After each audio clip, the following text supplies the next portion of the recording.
ለኛ አንድ ላይ እንዳንቆም። ግን አሁን ሪያሊቲው ከየትም ቦታ ቤቱን እያንኳኳ ስለሆነ ነሰሰል አሁን ለአማራ ብቻ የሚተው ነገር አይመስለኝም።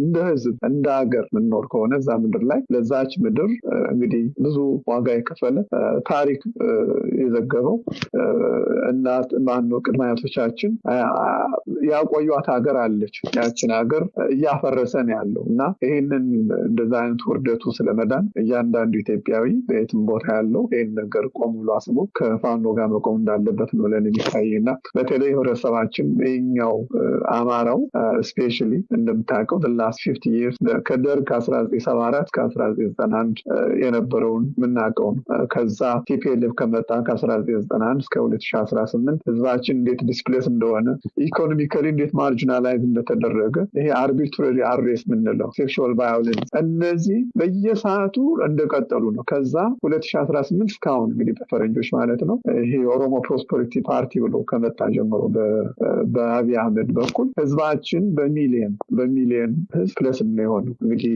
ዋና እንግዲህ ሂውማን ራይትስ ቫዮሌሽኑ በምንም ሳምር ምንም ሞራል ሊኖረው አይችልም። ኢትዮጵያዊነት መንፈስም የለውም። ሰውዬ ራሱን የቻለ ሚሽን የተሰጠው እንግዲህ ያው እንደዚህ አሁን በጠቀስካቸው መካከለኛው ምስራቅ ያሉ ከነሱ ጋር ነው እንግዲህ ለዚህም ደረጃ ያደረሱት እንግዲህ ዩኤኢ ነው። እሱን አይገርመኝም። ይሄን አሁን እንደዛ አይነት የቃላት ጨዋታ ውስጥ ቢገባ ምንም አይገርመኝም። ግን እውነት ለመናገር እጅ እስከ ወሬ የበለጠ የዘለለ ምንም ነገር የለውም። እንዲሁ የራሱን እንዳለ መኖሩን ለመግለጽ እንጂ ይሄን ማህበረሰባችን የምናውቀው ነው። በአሁኑ ሰዓት በፍጹም መኖር ማይችሉበት የኑሮ ውድነት ሌላ እንትን ውስጥ የከተተበት እና ህዝባችን በጅምላ የሚገደልበት በጅምላ የሚታሰርበት ከአንድ ቦታ ወደ አንድ ቦታ መሄድ ማይችልበት ኑሮ ነው ያለው። ከአዲስ አበባ በ30-40 ሬዲየስ በላይ መሄድ አይችልም በአሁኑ ሰዓት እና ይህንን ህብረተሰብ ይዘው እሱ ልክ እንደ አንድ ሀገር መሪ ሆኖ መታየቱ አሳፋሪ ነው፣ ውርደት ነው ለኢትዮጵያ ህዝብ፣ ምንም ጥያቄ የሌለው። ያም እንግዲህ ዋናው ህዝባችን አንድ ላይ ሆኖ ይህንን የመጣብንን ወራሪ ለመመለስ እንግዲህ ፋኖ ማድረግ የሚችለውን ሁሉ ነገር እያደረገ ነው ያለው። ግን ማህበረሰቡ ደግሞ አጠቃላይ እንደ ህዝብ የኢትዮጵያ ህዝብ ህዝቡን እየጨፈጨፉበት ነው። ቤተክርስቲያን ተቃጥሏል። እነዚህ ኦርቶዶክስ አማኝ የሆኑትን ገለዋል፣ ህፃናት፣ እናቶች። ይሄ የሚደረገው ደግሞ በራሱ ባቋቋመው ወሮ በላው ያስታጠቀው ሚሊሻ አለ። እንግዲህ የተለያየ ስም ዳቦ ስም እየተሰጠው ነው ያን የሚያደርገው። ግለሰቦች ቤታቸው ሄደው ነው ቤታቸው እየሄዱ ነው እያረዱ የገደሏቸው። ያንን ኮሚኒቲው ራሱ ወጥቶ እንኳን መቅበር እንኳን ማይችልበት ነው። ቀብሮ ለመመለስ እርግጠኞች አይደለም እና ያን ያክል ነው በህዝባችን ላይ እየተካሄደ ያለው እና ይህንን እንግዲህ ለነዚህ ኮሚኒቲዎች በተለይ ኦርቶዶክስ ቸርች ቤተክርስቲያኗ እየጋየ ምዕመናኑ እየተገደለ ቄሶች በድንጋይ እየተወቀሩ በአዲስ አበባ መሬት ላይ በጠራራ ፀሐይ የተገደሉበት ነው፣ በጥፊ የተደበደቡበት ነው እና ይህንን ዝም ማለት ጤና ይስጥልን የተከበራችሁ የብሬዲዮ ቤተሰቦችና አድማጮች፣ በወቅታዊ ጉዳይ እንድንወያይ ለዛሬም እንግዳ ጋብዘናል። በተለይም በለንደንና አካባቢው በተደጋጋሚ በአማራ ህዝብ ላይ እየደረሱ ያሉ ጥቃቶችን በተመለከተ የለንደን ፋኖን ጨምሮ በየጊዜው የተለያዩ የተቃውሞ ሰልፎች በማድረግ ለወገኖቻቸው ድምጽ ለመሆን የአገዛዙ ባለስልጣናት ከአገዛዙ አልፎ ከአገዛዙ ጋር ግንባር የፈጠሩ የአረብ ኤሚሬት ባለስልጣናትና ኩባንያዎቻቸው በለንደንና አካባቢ የሚያደርጓቸውን እንቅስቃሴዎች ጭምር በመከታተል በአማራ ህዝብ ላይ በኢትዮጵያ እየተፈጸመ ያለውን ጥፋት እና ጭፍጨፋ በማጋለጥ ተቃውሟቸውን ሲያሰሙ ቆይተዋል። አሁን በመላው ዓለም በአማራ ህዝብ ላይ በኢትዮጵያ እየደረሱ ያሉ ጥቃቶች፣ ማንነትና ሃይማኖት ተኮር ጥቃቶችን፣ የዘር ጭፍጨፋዎችን ለማጋለጥ ታላቅ የተቃውሞ ሰልፍ ተጠርቷል። የዚሁ ሰልፍ አካል የሆነ በመጪው እሁድ ማርች 8 ወይም የካቲት 27 ቀን 2018 ዓ.ም ማርች 8 2026 ዓ.ም በለንደን የሚደረግ የተቃውሞ ሰልፍ ተጠርቷል። የአማራ ማህበር ግብረ ኃይል በታላቋ ብሪታንያ የሚያስተባብረውና ከዓለም አቀፉ የአማራ ህብረት ጋር በመተባበር የተጠራውን የተቃውሞ ሰልፍ በተመለከተ ከሰልፉ አስተባባሪዎች መካከል አንዱ ኢንጂነር ግርማ ከበደ አብረውን እንዲወያዩ ጋብዘናል። እንግዲህ በአክብሮት በሱ ፈቃድ አንተ እያልኩ ውይይታችን እንቀጥላለን። እንግዲህ በተለያዩ የኢትዮጵያ የተቃውሞ እንቅስቃሴ ውስጥ በተለይም ደግሞ ባለፉት ዓመታት በአማራ እንቅስቃሴ ውስጥ በዲያስፖራው ትኩረት አድርገው ከሚንቀሳቀሱ ወገኖች መካከል ትጠቀሳላችሁና ኢንጂነር ግርማ ከበደ እንኳን ደህና መጣህ። እንኳን የህብር ሬዲዮ እንግዳ ሆንክ። እንኳን ደህና ቆየ ሀብታሙ። በዚህ አጋጣሚ ስላገኘሁ እኔም በጣም ደስ ብሎኛል። ከልብ አመሰግናለሁ። እስቲ በለንደንና አካባቢው የተቃውሞ ሰልፍ በመጪው እሑድ ማርች 8 ጠርታችኋል። አጠቃላይ በአሁኑ ወቅት እንግዲህ በአማራ ህዝብ ላይ እየደረሰ ያለው ጥቃት አለ። ምን ለማድረግ ነው ያስባችሁት? ኢንጂነር ግርማ ከበደ ያለው ወቅታዊ ሁኔታስ ምን ይመስላል? አዎ እንግዲህ ወቅታዊ ሁኔታ እንደምትሰማው ነው። እንግዲህ ሰሞኑን እንግዲህ በተለይ በአርሲ ላይ የደረሰው በግፍ የተገደሉ የአማራ ኦርቶዶክሶች አሉ። ይሄ ኮንቲኒየስሊ ምንም ያላቆመ የህዝባችን እልቂት ነው። ያ እንግዲህ በየቦታው አሁን ከፋኖም ጋር በተለያዩ ቀጠናዎች የምንሰማው ብዙ ከፋኖች ጋር ፊልም ያለ እንደሚንታይም ያው ህጻናትን ኢኖሰንት እንትኖችን በድሮን አታኩም እንደዚሁ እንደቀጠለ ነው ያለው አጠቃላይ በአማራ ሪጅን እና ይህንን ጉዳይ በማስመልከት እንደገና ደግሞ አሁን እንደምታስታውሰው ፌብሩዋሪ ጀምሮ ቶታል ብላክ አውት የተደረገው በሰሜን ሸዋ፣ ደቡብ ጎንደር ወሎ እንዲሁ ከፊል ጎጃም እና ጎንደር የኢንተርኔት አጠቃላይ ሰርቪሶችን ሁሉ አቁሞ ነበር እና በዚህ በጨለማ በሚኖር ህዝባችን ዝም ብሎ መቀመጥ መቼም የሚቻል ነገር አይደለም እና ይህንን ጉዳይ ለዓለም ህብረተሰብ ለማሳወቅ በተለይ አሁን እዚህ ዩናይትድ ኪንግደም እንዳልከው የተለያዩ ተቃውሞ ሰልፎችን እያደረግን ያለ ነው ኮንቲኒየስሊ። ግን አሁን ምንድነው ለየት የሚያደርገው በተለይ ይሄ ከፌብሩዋሪ የጀመረው ቶታል ብላክ አውቱ እንግዲህ እንደምታውቀው የአፍሪካ ህብረት 39ኛው ሰሚት አሁን ቅርብ ጊዜ የተደረገው በ10 ኪሎ ሜትር ዲስተንስ ህዝባችን ጦርነት ላይ ባለበት ነው ምንም ነገር እንደሌለ በዛ ምድር ላይ እንግዲህ የአፍሪካ መሪዎችን ሰብስቦ እንደዚሁ በተራ ነገር በሚያሸበርቅ ግን ምንም ዋጋ የሌለው ከንቱ የሆነ ነገር መከራ ሲበሉን የነበሩት እና አሁን ዋናው እንግዲህ እኛ ይህንን ህዝባችን ላይ እየደረሰ ያለው መከራ ለእንግሊዝ ህዝብ እና ለፖሊሲ ሜከሮች ለማሳወቅ ነው እንግዲህ ዋናው እዚህ ላይ እና ለዚህም እንግዲህ ከኛ ጀምር እንጂ አሁን ማርች በዓለም አቀፍ የአማራ ህብረት በኩል የተቀናጀ እንትን አለ። የመጀመሪያው ከዚህ እንግሊዝ ነው። ሌሎቹ አሁን ኤኒ ታይም የተለያዩ ከተሞች ላይ ይደረጋል። አብዛኛውን እንግዲህ ኢንጌጅ ሆነን የቆየ ነው። እንደምታውቀው ይሄ አድዋም 130ኛው ዓመት የተለያዩ ከተሞች ላይ ስናከብር ነው የቆየ ነው። እንደገና ደግሞ አሁን ኔክስት ዊክ እንደገና ይቀጥላል። ያ እንዳለቀ በተለያዩ የአውሮፓ እና የአውስትራሊያ እንዲሁም ኖርዝ አሜሪካ ተቃውሞ ሰልፎች ይቀጥላሉ። ይህን ማርች 2026 የአማራ ሬዚስተንስ ግሎባል ሙቭ የሚል ላይ ነው ያለው እና በዛ ላይ ነው እየሰራ ያለው። እንግዲህ አንዱ እንግዲህ በለንደን ነው የጀመረው። ለዚህ ደግሞ እንግዲህ ዝግጅቱን ኦልሞስት እያገባደነ ነው። በዚህ ደግሞ እንግዲህ ዋና ተሳታፊዎች አማራ ማህበራት ግብረ ኃይል ብለን ያቋቋም ነው ከዓመት ተኩል በፊት በአንድ ላይ እየሰራን ያለ ነው። እንግዲህ በአራቱ የአማራ ማህበራት ናቸው ይህን ኦርጋናይዝ ያደረጉት እና በዛ ዝግጅት ላይ ነው ያለ ነው። ሀብታሙ ከልብ አመሰግናለሁ። እንግዲህ በተለይ በለንደን አካባቢ ቀደም ሲል ጠቅሼዋለሁ። ባለፉት ጊዜያት እንግዲህ የተወሰነ እንቅስቃሴ እየታየ ያለበት የዲያስፖራው ነገር መቀዛቀዞች ይታያሉና በአማራ ህዝብ ላይ እንግዲህ ይሄ ሁሉ እሳት እየወረደ በሚገባው ልክ ድምጽ መሆን አልተቻለም የሚሉ ወቀሳዎች ይቀርባሉና የዚህ መፋዘዝ ምክንያት ምንድን ነው? በአንድም ሆነ በሌላ መንገድ እየደረሱ ያሉ ጥቃቶችን በተመለከተ እየጮህን ነው ሰሚ አላገኘንም የሚል ነው ወይስ ምክንያቱ ምንድን ነው? በጣም ከባድ ነው። እንግዲህ ህብረተሰባችን በምንም ጥያቄ የሌለው በቂ ህብረተሰብ አለ እዚህ በተለይ አማራው ኮሚኒቲ ሰፋ ያለ ነው ያለው። እንግዲህ ያለው መፋዘዝ ሁላችንም ግራም ያጋባን ነገር ነው። እንግዲህ ምናልባት እንግዲህ አንዱ እንደ ምክንያት አድርገን ከወሰድና ክፍፍሉ ይመስለኛል። እኔ አገር ቤትም እዚህም የነበረው ክፍፍሎች ብዙ ሰውን እንግዲህ ተስፋ የሚያስቆርጥ ነገር ነበር። በትናንሽ ነገሮች ትንሽ ትግሉን ወደኋላ የሚጎትቱ ነበሩ እና እነዛ እንግዲህ አሁን ሪሊ ምንም ምክንያት አለን አይመስለኝም። እነዛን ነገሮች እንግዲህ አፋብን ከተመሰረተ ጀምሮ እንግዲህ 1 ወር በላይ ሆኗል። በዚህ አንድነት ዙሪያ እንግዲህ አሁን የበለጠ የመነሳሳት መንፈስ አለ እና እኔ የሚመስለኝ በግሌ እንግዲህ አክቲቭሊ ከዚህ ትግል ላይ ከህልውናው ትግል ሁላችንም እየደከምን ያለን እንግዲህ ህብረተሰባችን እንደዛ አይነት መፋዘዝ ብዙ ሰውን ግራም ያጋባ ነው። ግን እኔ እንደ ዋና ምክንያት ሆኖ የሚታየኝ ለኔ የነበረው ክፍል ይመስለኛል እና እነዛ ክፍሎች ትንሽ ጋፕ ፈጥረዋል። አሁን እንግዲህ ምንም ምክንያት ሊኖረን አይችልም። ዋትኤቨር ዲፈረንስ ከዚህ በፊት የነበረውን እንግዲህ ወደንም ጠላንም መሬት ላይ ያለውን እንግዲህ ዲክቴት የሚያደርገው እና ከዛ ያለው ሁኔታ ሌላ መስመር ይዞ ስለመጣ እንግዲህ ከእንግዲህ በኋላ ምንም ምክንያትም ሊኖር ስለማይችል ዋትኤቨር አወር ዲፈረንስ እዚህ ያለውን ወደ ጎን ትተን ለህዝባችን በጋራ እጅ ለእጅ ሆነን አፋብን የምንረዳበት ሰዓት ነው ማለት ነው እና ልዩነቱ ያን ይመስለኝ። እንግዲህ እኔ በግሌ ሌላም ችግር ሊኖረው ይችላል።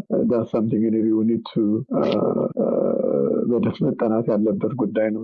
ማህበረሰባችን ከልብ አመሰግናለሁ። እንግዲህ ኢንጂነር ግርማ ከበደ ያው ያለው ሁኔታ በቅርብ ትከታተላለህ፣ ሌሎችም ኢትዮጵያን የሚያዩት ነው። ሰሞኑን እንኳን አርሲ ውስጥ እየተፈጸመ ያለው የኦርቶዶክስ እምነት ተከታዮች ላይ ያው በዋናነት አማራና ኦርቶዶክስ ላይ አርሲ ውስጥ በተደጋጋሚ ነው ጭፍጨፋ የሚፈጸመው። አሁን የኦሮሞ ብሔር ተወላጆች የሆኑ ኦርቶዶክስ እምነት ተከታዮች ጭምር ነው። የእስልምና አክራሪ የሆነ የታጠቀ ኃይል በአካባቢው ባለስልጣናት የሚደገፍ አይተው እንዳላይ የሚሆኑበት እንቅስቃሴ ነው። ይሄ ሁሉ ጭፍጨፋ የተደረገ ይሄ ሁሉ ህይወት እየጠፋ አብይ አህመድ እንግዲህ ባህር ተሻግሮ ለኩዌት ሀዘኑን የገለጸበት አጋርነት የገለጸበት ዛሬም ደግሞ ለኳታር አለንላችሁ ከጎናችሁ ነን በሚል የኢራን ጥቃት ተከትሎ ድጋፍ ለመስጠት የሞከረበትና ኢትዮጵያ ውስጥ ደግሞ መረዋለው በሚለው ሀገር ንጹሃንን ድሮን ትላንትም እየተጨፈጨፉ ነበር በድሮን ሌላው ቀርቶ ጅቡቲ ሳይቀር አየር ክልል ጥሳ ለሁለተኛ ጊዜ በዚህ ዓመት እንኳን አፋር ውስጥ ጥቃት የሰነዘረችበት ሂደት አለ። ይሄን ሁሉ ጭፍጨፋ አይቶ እንዳላይ የሚሆንበት ሂደት አለና ኢትዮጵያን ይሄ ሲሆን ደግሞ የኛም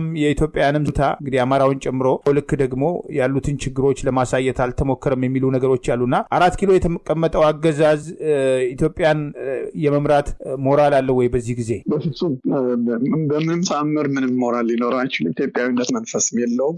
ሰውዬ ራሱን የቻለ ሚሽን የተሰጠው እንግዲህ ያው እንደዚህ አሁን በጠቀስካቸው መካከለኛው ምስራቅ ያሉ ከነሱ ጋር ነው እንግዲህ ለዚህም ደረጃ ያደረሱት እንግዲህ ዩኤኢ ነው። እሱም አይገርመኝም። ይሄን አሁን እንደዛ አይነት የቃላት ጨዋታ ውስጥ ቢገባ ምንም አይገርመኝም። ግን እውነት ለመናገር እጅ እስከ ወሬ የበለጠ የዘለለ ምንም ነገር የለውም። እንዲሁ የራሱን እንዳለ መኖሩን ለመግለጽ እንጂ ይህን ማህበረሰባችን የምናውቀው ነው። በአሁኑ ሰዓት በፍጹም መኖር ማይችሉበት የኑሮ ውድነት ሌላ እንትን ውስጥ የከተተበት እና ህዝባችን በጅምላ የሚገደልበት በጅምላ የሚታሰርበት ከአንድ ቦታ ወደ አንድ ቦታ መሄድ ማይችልበት ኑሮ ነው ያለው። ከአዲስ አበባ በ30-40 ሬዲየስ በላይ መሄድ አይችልም በአሁኑ ሰዓት እና ይህንን ህብረተሰብ ይዘው እሱ ልክ እንደ አንድ ሀገር መሪ ሆኖ መታየቱ አሳፋሪ ነው፣ ውርደት ነው ለኢትዮጵያ ህዝብ፣ ምንም ጥያቄ የሌለው። ያም እንግዲህ ዋናው ህዝባችን አንድ ላይ ሆኖ ይህንን የመጣብንን ወራሪ ለመመለስ እንግዲህ ፋኖ ማድረግ የሚችለውን ሁሉ ነገር እያደረገ ነው ያለው። ግን ማህበረሰቡ ደግሞ አጠቃላይ እንደ ህዝብ የኢትዮጵያ ህዝብ ይህንን ግፍ እያየ ዝምታው ይመስለኛል ሰውየው እንደዚህ ልብ የሰጠውና በእርግጠኝነት እንግዲህ እንደምታውቀው ይሄ ፋይናንስ ወርልድ ባንኩ ምንም አሁን ዲፎልት ነው አገሯ ያለችው ኢኮኖሚካሊ ያለው ዕዳ መክፈል ማይችልበት ላይ ያለው እና ህዝባችንም ይህንን ነገር ሪሊ በምን ሂሳብ ዝምታው እንደመረጠ ባናውቅም በተለይ አዲስ አበባ ያለው ይሄ ነገር በየሰዓቱ እንደዚህ ኮሪደር ምናምን እየተባለ ቀለም እየቀቡ እንትን የሚሉት መብራት በአገር ከ2 ደቂቃ ከ3 ደቂቃ እግር ጉዞ ወደኋላ ብትሄድ መብራት የለም እዛው አጠገብ ካለው ላይ ቤቶች ላይ። እዛ ውጭ ላይ ግን ለታይታ የሚደረገው የሁሉ መከራ ምንም የትም እንደማያደርስ ማህበረሰቡ በትክክል ጠንቆ ያውቃል። እና አሁን ያለው እድል እንግዲህ ህዝባችን ነሰሰል ይሄ ለአማራ ብቻ መጥተው ያለበት አይመስለኝም። ከየትም ያለው ሶማሌም በለው ራሱ ኦሮሞ ማህበረሰብ ይሁን ሲዳማም፣ ደቡብም በሙሉ አፋርም፣ ትግራይ ይሄ በሙሉ ይሄንን ነገር በምንም ታምር ሀገራችን እንደዛ አይነት ውርደት አይታ ማታውቀው ሁኔታ ላይ እየደረስነ ስለሆነ ይህንን በተለያየ ዲቫይድ ኤንድ ሩል ማህበረሰቡን ክልል ብለው ከልለው ቁራጭ እንትን ጨርቅ እየሰጡ ሰንደቅ ዓላማ ሰጠው እንግዲህ ሀገርን ከፋፍለውታል። ያ ራሱን የቻለ በሽታ ነው። ለእኛ አንድ ላይ እንዳንቆም ግን አሁን ሪያሊቲው ከየትም ቦታ ቤቱን እያንኳኳ ስለሆነ ነሰሰል አሁን ለአማራ ብቻ የሚተው ነገር አይመስለኝም።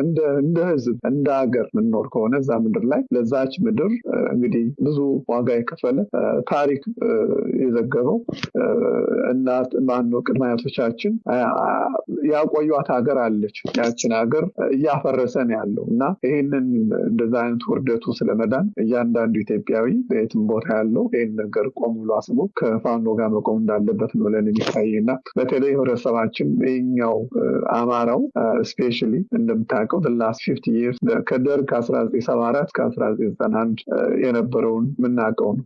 ከዛ ቲፒኤልኤፍ ከመጣ ከ1991 እስከ 2018 ህዝባችን እንዴት ዲስፕሌስ እንደሆነ ኢኮኖሚካሊ እንዴት ማርጂናላይዝ እንደተደረገ ይሄ አርቢትራሪ አሬስት የምንለው ሴክሹዋል ቫዮለንስ እነዚህ በየሰዓቱ እንደቀጠሉ ነው። ከዛ 2018 እስካሁን እንግዲህ በፈረንጆች ማለት ነው ይሄ ኦሮሞ ፕሮስፐሪቲ ፓርቲ ብሎ ከመጣ ጀምሮ በአብይ አህመድ በኩል ህዝባችን በሚሊየን ህዝብ ዲስፕሌስ እንደሆነ እንግዲህ ዋና እንግዲህ ሂውማን ራይትስ ቫዮሌሽኑ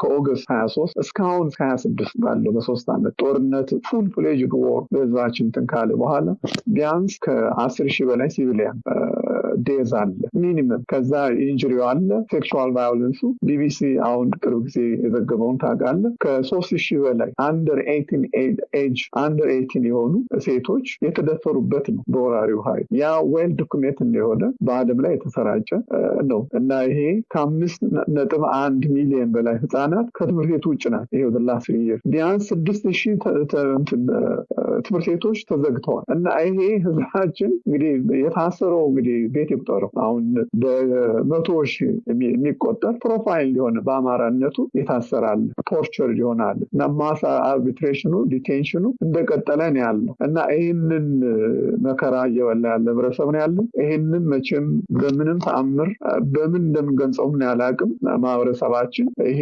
በቃን ብሎ ለዚህ አረመኔ ስርዓት ሪሊ ዋጋውን መስጠት መቻል አለበት ብዬ ነው ማስበው። እንግዲህ ማድረግ የሚቻለው እያደረገ ነው ፋኖ በዛ ነው ያለ ነው።